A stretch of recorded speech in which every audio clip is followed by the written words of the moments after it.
Jesse Jackson died in the middle of the night because had he been awake, there would have been a fight.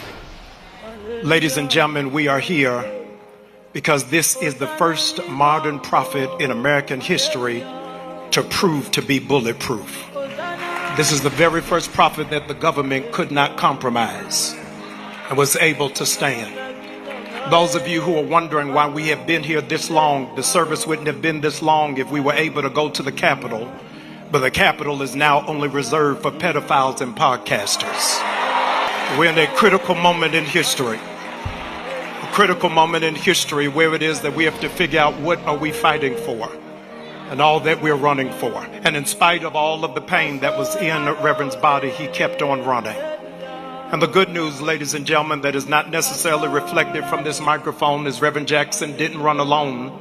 But he had the good sense and the foresight that when he was running, he took strong black women with him.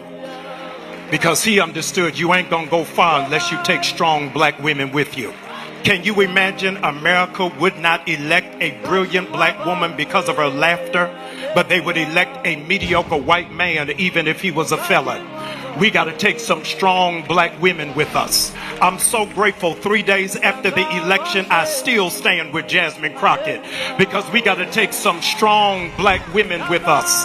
Ladies and gentlemen, I need a church that will keep running, not just shouting, but we got to run to election polls and say, if you're going to say we open until 9 o'clock, don't close at 7 o'clock. We got to run and let them know, stop taking the ballots out of Fulton County. You got to keep running and say our brothers and sisters from Haiti and Jamaica are not uncovered. We got to keep running so our seniors don't have to choose between groceries and their medication. We got to keep running so that our young people don't have to deal with banned books in the library. We got to keep running until our churches are relevant and are speaking truth to power again. We got to keep running so you're not satisfied having a Gucci bag and red bottoms and a Louis Vuitton belt, but you got to keep running until you make up in your mind, before I be a slave, I be buried in my grave and go home to my Lord and be free. We got to keep on running till you understand. Over my head I hear music in the air, and there must be a God somewhere.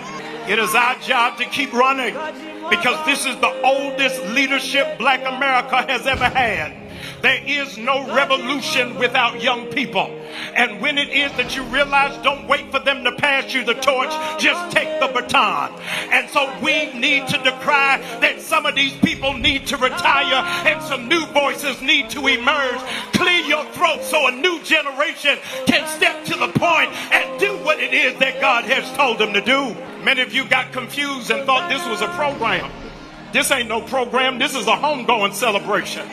We got to keep on running because they that wait upon the Lord shall renew their strength. They'll mount up on wings and not get weary. They'll walk and not faint. We got to keep on running. We got to run until the next generation understands that greater is he that is in me than he that is in the world. We got to keep on running. That Langston Hughes was right. I too sing America. They ask me to eat in the kitchen when company comes, but I just laugh and eat well and grow strong because I too am America. Keep on running. I know that we're in the house of hope. I know that he came out of fellowship. But if I was at apostolic around the corner, I would close this way. If anybody asks you, what's the matter with me? Tell them I'm saved, I'm sanctified, and I'm running.